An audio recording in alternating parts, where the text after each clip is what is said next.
ជំរាបសួរពុកម៉ែបងប្អូនទាំងអស់គ្នាថ្ងៃនេះខ្ញុំទិញត្រីប្រាបានមួយត្រីប្រាបឹងរបស់គេមួយ10 គីឡូអញ្ចឹងខ្ញុំក៏យកមកគេតាំងធ្វើផ្អកចាវណាអញ្ចឹងត្រីគឺយើងកាត់វាកង់មកលាងសម្អាតវាឲ្យស្អាតហើយយើងយកមកវះចេះទៀតនេះវះបែបហ្នឹងណាបានវាប្រឡាក់ទៅចូលជាតិល្អហើយសម្រាប់វះគឺបែបហ្នឹងយើងយកឆ្អឹងកណ្ដាលចេញមកណាហើយទុកវាឲ្យស្រស់ទឹកណាហើយត្រីគឺតម្រូវឲ្យត្រីហ្នឹងគឺស្រស់អត់អាចយកត្រីអន់សាច់យកមកធ្វើបានទេណាគឺយកត្រីអន់សាច់យកមកធ្វើប្រកាសជាខលធ្វើញ៉ាំអត់កើតរីស្អ៊ុយអីនេះឥឡូវនេះខ្ញុំវះឲ្យអស់ហើយអូខេហើយសម្រាប់អំបិលដែលយកមកប្រឡាក់គឺយើងយកអំបិលគ្រួសហើយជាអំបិលដែលអត់មានជាតិអ៊ីយ៉ូតទេបើយកអំបិលមានជាតិអ៊ីយ៉ូតមកគឺធ្វើអត់ល្អទេហើយអំបិលនេះខ្ញុំអត់កំណត់ទេណាព្រោះអីគឺយើងមើលប្រឡាក់ជាក់ស្ដែងតែឥឡូវយើងមកមើលពីរបៀបប្រឡាក់ទាំងអស់គ្នាហើយសម្រាប់គីឡូគឺយើងដាក់ធ្វើឲ្យកុំឲ្យមានជាតិទឹកនៅក្នុងហ្នឹងឲ្យសោះជូតវាសម្អាតឲ្យស្ងួតកុំឲ្យមានជាតិទឹកតែមានជាតិទឹកគឺខលហើយដាក់ផ្អកសំខាន់គឺពេលប្រឡាក់ដំបូងហ្នឹងឯងទៅស្ទើអំបិលនឹងមានជាតិទឹកច្រើនគឺធ្វើអត់បានជោគជ័យទេកាត់ជាបរាជ័យឯងអូខេតែឥឡូវដំបូងហ្នឹងគឺយើងដាក់អំបិលនៅក្នុងគីឡូហ្នឹងសិនដើម្បីធ្វើបាប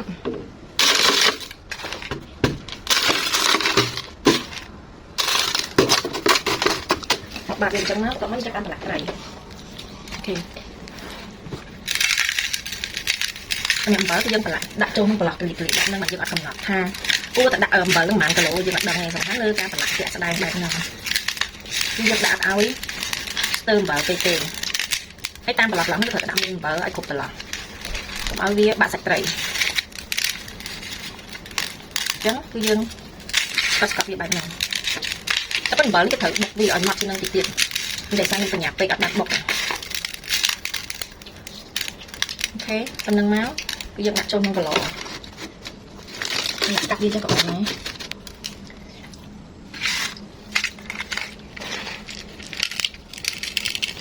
អូខេចឹងខ្ញុំធ្វើអញ្ចឹងរហូតដល់អស់ត្រីហ្នឹងមីថតឲ្យអត់បអត់បាយនេះណាបាយនេះណាបាយនេះណា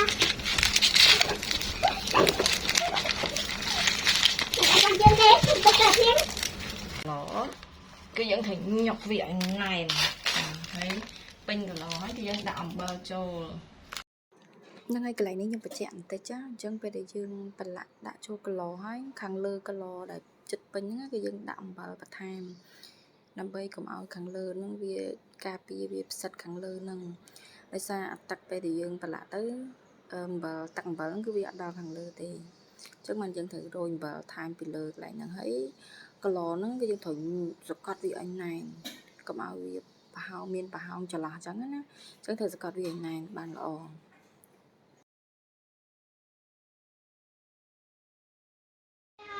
អូខេឥឡូវប្រឡាក់រួចហើយអញ្ចឹងយើងដាក់ចូលក្នុងគីឡូបិទចិត្តហើយសកត់វាឲ្យណែន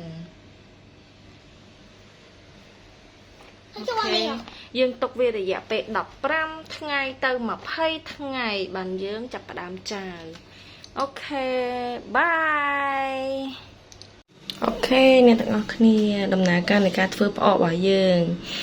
ឥឡូវយើងធ្វើវាបាន20ថ្ងៃហើយ20ថ្ងៃជាងថ្ងៃ17មកដល់ថ្ងៃនេះថ្ងៃ10អញ្ចឹងវា23ថ្ងៃហើយអញ្ចឹងបន្ទាប់ពីយើងចាប់ផ្ដើមចាយគឺយើងត្រូវមកដាំបាយដើម្បីធ្វើតាប៉ែអានេះយើងអត់បានចាវភ្លាមទេណាយើងត្រូវចាំ3ថ្ងៃទៀតឬក៏2ថ្ងៃទៀតសម្រាប់យើងធ្វើតាប៉ែសិនតាប៉ែគឺខ្ញុំប្រើអង្គខ្សែយើងធម្មតាតែយើងមើលពីរបៀបធ្វើតាប៉ែទាំងអស់គ្នាអូខេឥឡូវខ្ញុំដាំបាយរួចហើយបាយខ្ញុំប្រើ5កំប៉ុងណាហើយដាំឲ្យស្រួយហើយគ្រឿងផ្សំពិសេសធ្វើតាប៉ែហ្នឹងគឺម្សៅមេគេហៅមេដំបែនេះអានេះវា10ដូចជា1គ្រាប់នេះបានអង្គ2កំប៉ុងអញ្ចឹងយើងដាក់វាដល់10គ្រាប់ដោយសារត្រីរបស់យើងវាចូល7គីឡូគឺយើងដាក់រៀងចាស់ហ្នឹងអានេះយើងយកមកធ្វើតាប៉ែញ៉ាំធម្មតាអត់កើតទេដោយសារមេវាយើងធ្វើដាក់មេនេះរៀងដុតខ្លាំងបើមិនជាដាក់មេស្ទើរអត់កាច់សាច់ត្រីអត់ឆ្ងាញ់ទេចាបាយយើងដាំធ្វើឲ្យស្រួយខ្ញុំបញ្ជាក់ឲ្យស្រួយហើយឲ្យស្រស់ទឹកមកហើយយើងដួសវាខ្ញុំមានចង្ A អញ្ចឹងយើងដួសដាក់ចង្អេរដើម្បីឲ្យវាស្រួលយើងច្បល់ជាមួយមេតបាយហ្នឹងណាហើយឲ្យវាត្រជាក់យើងដួសវាឲ្យវាត្រជាក់ព្រោះនេះខ្ញុំទំដាំទុកមកសបល់នេះវានៅក្តៅនៅឡើយអូខេឥឡូវយើងដួសបាយដាក់មកចង្អេរហ្នឹងអស់មក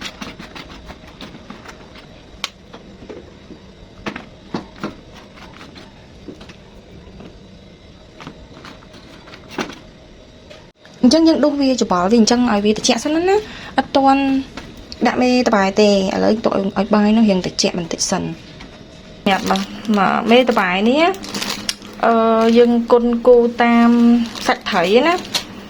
សាច់ត្រីបើសិនជាយើងដូចត្រីរបស់ខ្ញុំអញ្ចឹង7គីឡូអញ្ចឹង7គីឡូយើងអាចប្រើវា10គ្រាប់ទៅ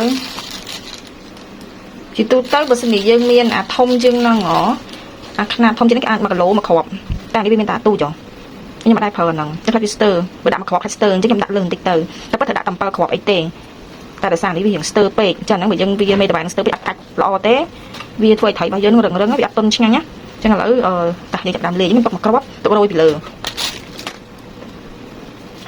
អូយរឹងម្ល៉េះតោះយកឲ្យដាំខ្ញុំយកឲ្យដាំសិនបាយធ្វើមកពីអូខេតែយើងមកពីបាយវា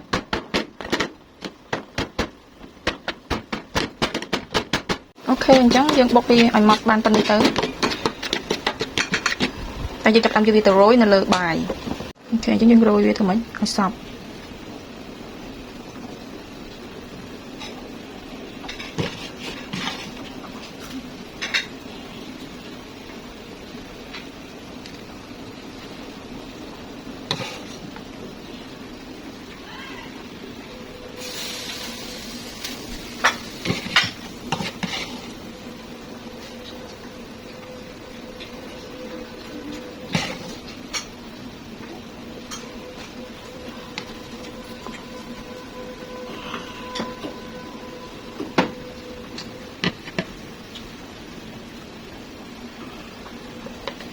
ហើយបានយើងច្បល់វាតែពេលយើងប្រើដៃច្បល់ទៅងាយស្រួលជាង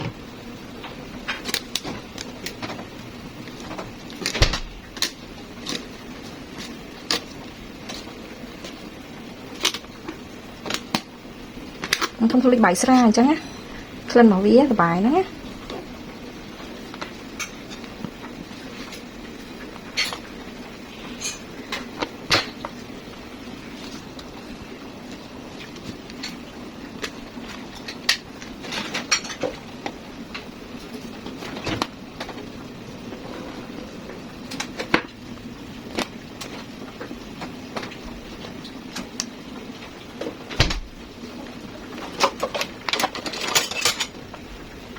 អូខេបាយរបស់ខ្ញុំច្បល់រួចហើយអញ្ចឹងខ្ញុំដាក់ចូលឆ្នាំងអញ្ចឹងទុកកម្រិតវាកុំឲ្យវាពេញពេកណាដើម្បីពេលដែលវាកាត់ចេញទឹកទៅវាអត់ហៀកពុកអញ្ចឹងឆ្នាំងរបស់ខ្ញុំទូចពេកខ្ញុំលែកជា2ឆ្នាំងខ្ញុំដាក់ឆ្នាំងនេះមួយទៀតថែមបើយើងមានឆ្នាំងមួយធំហ្មងអញ្ចឹងយើងងាយស្រួលតែនេះដោយសារខ្ញុំអត់មានឆ្នាំងខ្ញុំមានតែឆ្នាំងទូចៗអញ្ចឹងខ្ញុំក៏ដាក់2ទៅអូខេអញ្ចឹងពេលដែលយើងដាក់ឆ្នាំងហើយយើងរោយអាំងសមកគ្រាប់ហ្នឹងណាយើងអានេះរៀងច្រើនយើងរោយវាច្រើនជាងអាមួយទៀតទៅរោយពេញទៅដើម្បីឲ្យវាជួយកាត់មេខាងក្រោមឲ្យបានល្អយើងម្លេចវាស្មើគ្នាក៏បានដែរអូខេចុះបន្តមកទុកឯកសំខាន់របស់យើងគឺស្លឹកចេកអញ្ចឹងស្លឹកចេករបស់យើងគឺត្រូវក្រោបពីលើ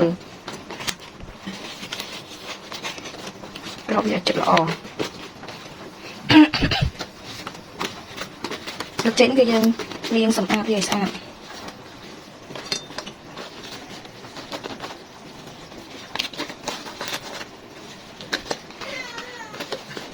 វាពេញល្អទៅអូខេឥឡូវយើងហាន់គឺយើងក្របវាឲ្យជិតទុករយៈពេល3ថ្ងៃបានយើងអាចយកមកចៅប្រអប់បាន3ថ្ងៃអូខេឥឡូវយើងមក unboxing តប៉ែរបស់យើងជិតបានរយៈពេល3ថ្ងៃតប៉ែគឺដើម្បីចៅប្រអប់តែនអូហូយល្អហើយអត់អីទេមានទឹកមានអីវាកាត់ហើយអូហូឈ្ងុយអូខេតែអញ្ចឹងយើងចាប់ផ្ដើមមកលាយគ្រឿងដើម្បីចាវផ្អកអូខេអញ្ចឹងគ្រឿងផ្សំត្រី7គីឡូហ្នឹងខ្ញុំដាក់ស្ករក្រហម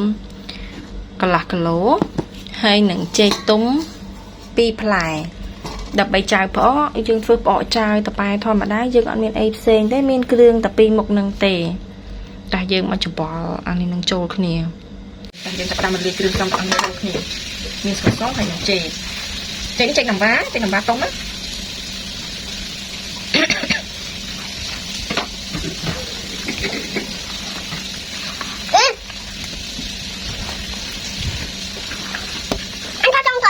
จะบอกไปโจขึ้นอย่างซับละอองโอ้ทำจัง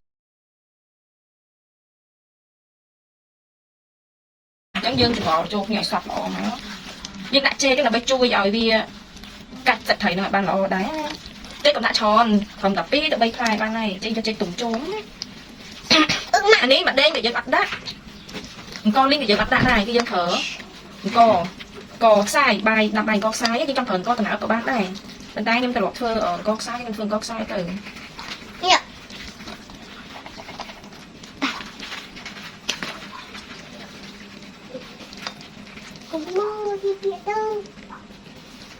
tụi con tụi anh đạn được cả ba này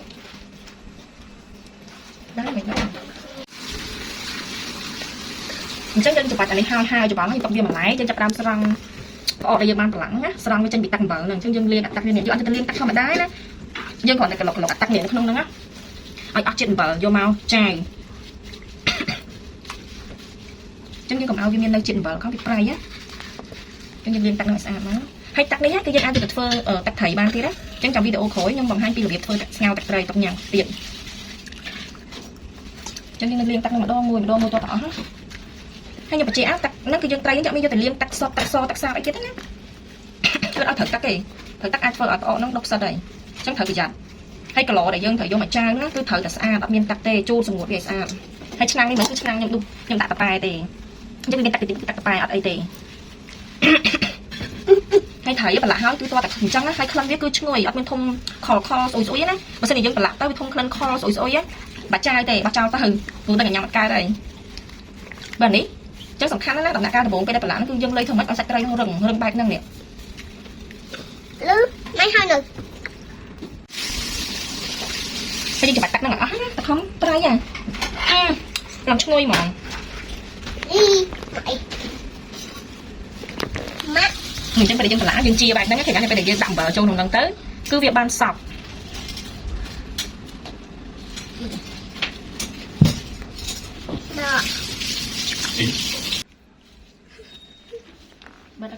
lã cái lạnh khác đây đông khác cứ việc ăn vợ đông khác việc ăn hay chẳng cứ dân thời gian tắt này cho mình liên vợ lên cho nhỏ sao cầm ao viên nơi vợ nó prai á viên nơi to ca prai tiệt chứ như còn lộc viên việc ăn chuyện vợ không lẹ nào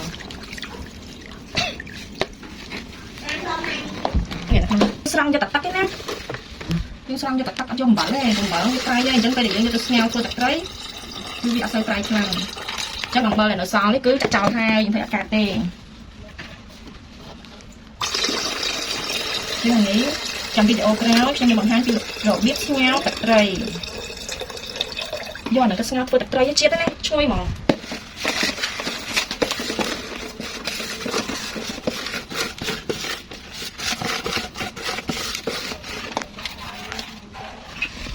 ta nó dân chặt ra một trà chỉ đồng bó dân đạn để cho 3 khẩu bị bật tịch nó bị thuộc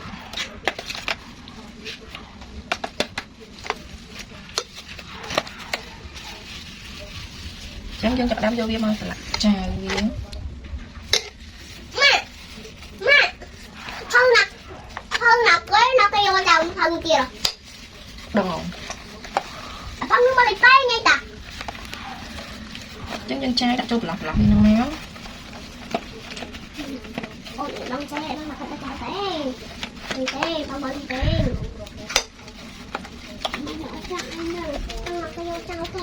cứ tập ba nó cho mày ở lục sạch trời nè đi hình đi đi ăn tiệc con nuôi cái tập hơi ê ở sang tại bữa tiệc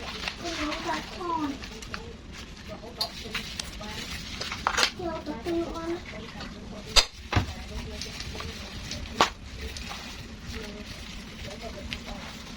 nó sọt thông luôn sao nó bỏ không hơi ăn ok ទាញកោដាក់ទាញឡើងអូខេចឹងយើងលើកវាដាក់ចូលច្រកជូរគីឡូហើយសម្រាប់គីឡូខ្ញុំបញ្ជាក់គឺអត់ត្រូវមានទឹកទេគីឡូហ្នឹងគឺធ្វើមិនឲ្យវាស្ងួតជូរឲ្យស្ងួតតែដំណាក់កាលនេះតែយើងមានទឹកគឺវានឹងធ្វើឲ្យប្អូនដុសទឹកខូចប្អូនតែម្ដងអញ្ចឹងវាត្រូវប្រយ័ត្នខ្លាំងណាស់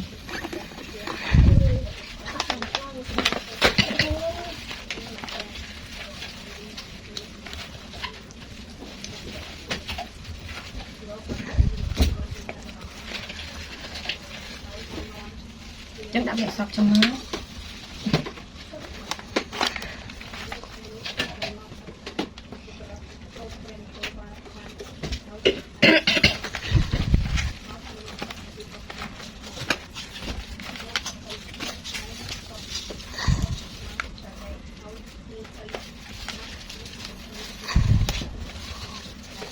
ចឹងពេលដែលយើងដាក់ចូលក្នុងកន្លងណាគឺយើងត្រូវសង្កត់វាឲ្យណែន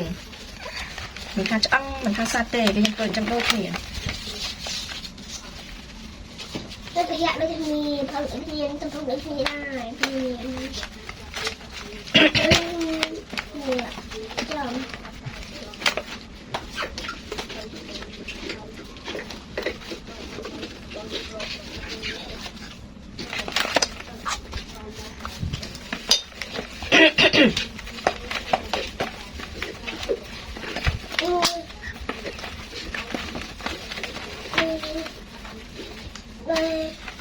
ចាំចឹងចាដូចគ្នាដែរណាដាក់ចូលក្នុងលាកប្រឡោះហ្នឹង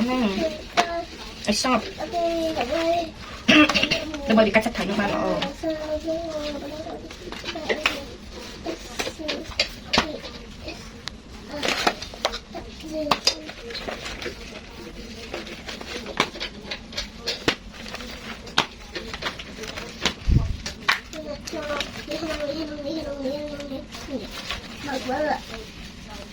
giờ đi em mà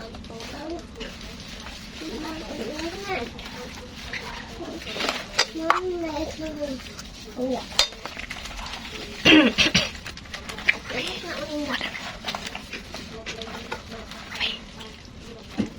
ok lấy nhân trai 22 đây ăn chút sủng áp để sao cái không lòng tay trai nên sủng áp để này nè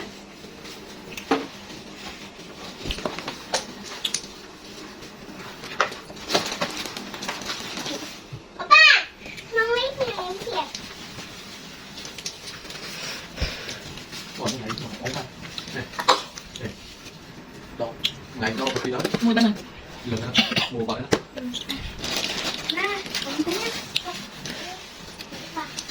và anh mua được bạn cho nó mua mình ấy ông mình làm thế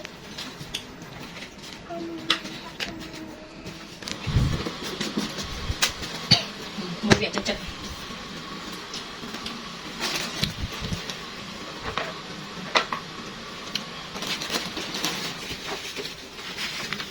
bây giờ mình có lọ thông môi mỏng á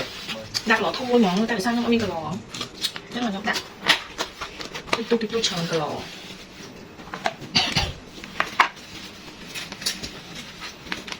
dân trai hai cái này nhá cứ khăn trôi vào đảo này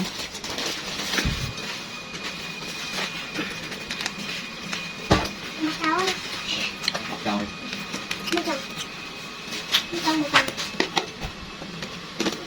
ăn một mình hay hơn đấy